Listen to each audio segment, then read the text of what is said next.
আমি আমার অবস্থানটা খুব পরিষ্কার করতে চাই আমাদের রাজনৈতিক সরকার আছে যিনি স্বাগত অবস্থানটা পরিষ্কার করতে চাই। অবস্থানটা হচ্ছে যে আমি সরে দাঁড়ানোর জন্য সম্পূর্ণভাবে প্রস্তুত। তারা তাদের মতো মানুষকে সারিয়ে দিতে চাইলে আমার যদি ভোটে প্রয়োজন সেটি আমি করতে রাজি আছি, কিন্তু আমি চাই যে এই জাতীয় প্রতিষ্ঠানটির ধারাবাহিকতা একটা লক্ষ্য সেটি আপনাদের মাধ্যমে আমি মনে করছি যে এখনই জানানো দরকার। আমি যদি এটি নির্বাচনের পরে হঠাৎ করে করি তাহলে যেটা মনে হবে যে কোনো কারণে আমার নতুন সরকারের সাথে আমার কোনো অনুমানিত আছে, সেটি তো নেই। আমি জেনারেলি একটা বিশেষ পরিস্থিতি দেখছিলাম, সেই পরিস্থিতিটা এখন আর আশা করি যে ওই আপদকালীন পরিস্থিতি আর নেই, পরিস্থিতি অগ্রগতি হয়েছে। আমি ওই পরিস্থিতি যেহেতু অগ্রগতি হয়েছে এটি নির্বাচন সাথে সম্পর্কিত না, অগ্রগতি হয়েছে আমি এই ভালো অবস্থা থেকে বিদায় নিচ্ছি। তো আমি বলেছি আমার তো একটাই স্ট্যান্ডার্ড প্রক্রিয়া, সেটি হচ্ছে আমি ডেপুটেশন রাখছি এবং আমি সরকারকে আমার আচার্যকে আমি লিখবো যে আমি এই ডেপুটেশন থেকে আমাকে অব্যাহতি দিয়ে আমার মূল পদ বিভাগে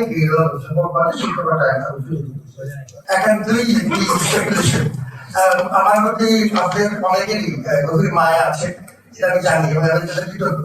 সেই বিবেচনাটা অনেকে মনে করছেন যে আমি হয়তো কোনো চাপে করে কোনো সিদ্ধান্ত নিচ্ছি না। আপনারা জানেন যে আমি সাধারণ মানুষের সাথে চাপে নত হওয়ার মানুষ নয়, আপনাদের সাথে থাকার কারণে আমার সেই মনোবল আছে, এরকম কোনো বিশ্বাস হয়নি। আমরা একটি জেনারেল সিদ্ধান্ত সরকারের অনেক অফিস চিন্তা করছে যারা বঞ্চিত হয়েছে তাদের জন্য কিছু করা যায় কিনা, এখনো কোনো নির্দিষ্ট সংখ্যা কিছু নির্ধারিত হয়নি। সেদিকে যে কথাটি বলেছে এই আজকে আলোচনা হয়নি, গত সমিতিতে আলোচনা সেটি হয়েছিল যে সরকারের অন্যান্য অনেক দপ্তরের মতোই যদি বঞ্চনা কোনো বিষয় হয়ে থাকে সেটি একবারের জন্য আমরা নির্দিষ্ট শর্ত পূরণ সাপেক্ষে এবং 4টি কমিটিতে নিয়ে কাজ করেছে।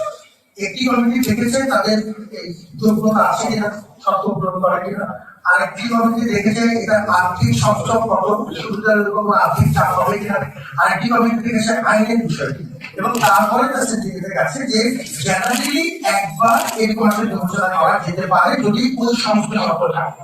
কিন্তু লম্বা প্রক্রিয়া, এরপর সিলেকশন বোর্ড হবে, সিলেকশন বোর্ড যাচাই বাছাই করে দেখবেন প্রত্যেকটা কেস আলাদা আলাদা করা হবে।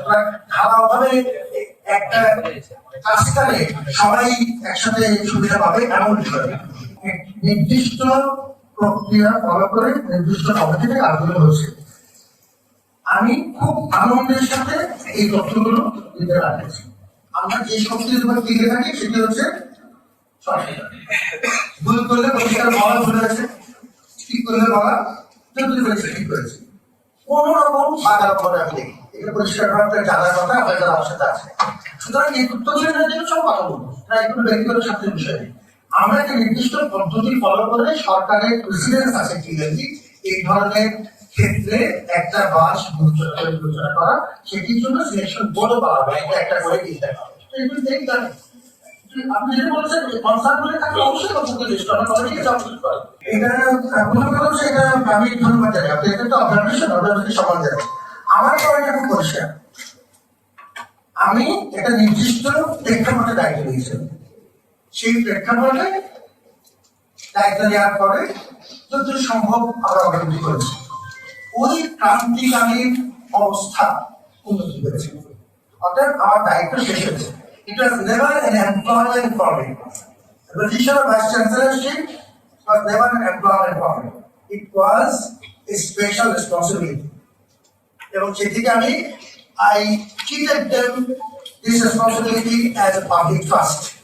সেই দায়িত্বটুকু আমার মনে হয়েছে যে যেহেতু ক্রান্তিকালীন অবস্থা এখন আর নেই, পরিস্থিতি ভালো হয়েছে, আমি আমার দায়িত্ব শেষে আমার যে মূল কাজ শিক্ষকতা ফেরত যেতে চাই। আর আমি বাবা ঘুরে হয়েছি, আমার ইসলামের প্রয়োজন এটা তো যদি আমি জানি না, সেটা হচ্ছে এখন পর্যন্ত একটা ইনফ ফেয়ারনেস একটা কথা বলতে হবে যে আমি রাজনৈতিক দলগুলোর কাছ থেকে সহযোগিতা পেয়েছি, না হলে তাদের প্রতি অভিযান হবে। আমি বিশ্ববিদ্যালয়ের সাথে বিএনপি প্রধানের কাছে গিয়েছি, জামাতের প্রধানের কাছে গিয়েছি, এনসিপি প্রধানের সাথে কথা বলেছি, তারা প্রত্যেকে আমাকে অসাধারণ সম্মান জানিয়েছে, অসাধারণ সম্মান প্রত্যেকবার। তারা খুব ভালো মতোই জানেন যে রাজনীতি মানুষ না, কিন্তু তারা আমার সমাজ দেখিয়েছে। ডাকসুই বলেন বা তার আগে পরিস্থিতিতে বলেন 11 মাসের যে প্রস্তুতি, কোন রকম বড় মাপের এই সংখ্যা রক্তপাত হয়নি। কারণ আমাদের রাজনৈতিক সংগঠনগুলো এবং ছাত্র সংগঠনগুলো মোটামুটি ভাবে একটা পরিণতি বোধ বুঝিয়ে রেখেছেন এবং সহনশীলতা দেখিয়েছেন। এটি আমার প্রতি তাদের একটি বড় উপহার মনে করব এবং আমি তাদের প্রতি গভীরভাবে কৃতজ্ঞ। আমি এই কথাটা বলে শেষ করতে চাচ্ছিলাম যে বহু মানুষের অবদান আছে আমাদের এই কঠিন সময়ে। আমরা মানবতাকে চৌবন্ধ থেকে চিন্তা করি যে কি কঠিন সময় অতিক্রম করেছি, তো আল্লাহ রহমতের মানুষের ভালোবাসা। আমি অনেক মানুষের কাছে আমার এসএমপি সিনেমা সাংবাদিকতা করেছে, বিশেষ করে দাক্ষিণিক সময়ে সাংবাদিকরা যে যে মনিটরিংয়ের দায়িত্বটা পালন করেছে, সেটি পুরো প্রক্রিয়াটাকে একটা গ্রহণযোগ্যতা এবং বিশ্বাসযোগ্যতা দিয়েছে। যে সাংবাদিক দায়িত্ব পালন করতে গিয়ে মারা গিয়েছিলেন, আমি এখনো, এবং এটা আমি এখান থেকে বলছি, তার জন্য খুব দুঃখী ব্যাপার। আমি এখনো মনে করি যে রাজনৈতিক দলগুলো একটা সম্পূর্ণ রাজনৈতিক মানুষকে যতটুকু সহযোগিতা করা সম্ভব তারা করেছে। এটা যদি বলি যে কোয়ালিটি উন্নয়ন এখন পর্যন্ত এগুলো বিভাগে দেয়নি, বরং বিপরীতটা হয়েছে। আমি কাউকে বলে এটা বলি তাদের সাথে হঠাৎ আজকে 2-3 ঘন্টার আমি জানালাম, এটা নিয়ে জানালাম, যাতে এটা মনে না হয় যে কোনো রাজনৈতিক সরকারের প্রতি বিরূপ হয়ে বা তারা আমার প্রতি বিরূপ হয়েছে কেন চলে যাচ্ছে। আমি আমার দায়িত্ব যে মাপটাকে ভিত্তিতে দিয়েছিলাম, আমার বিবেচনায় সেই মাপটাকে উচিত হয়েছে। আমি বিদায় দিচ্ছি।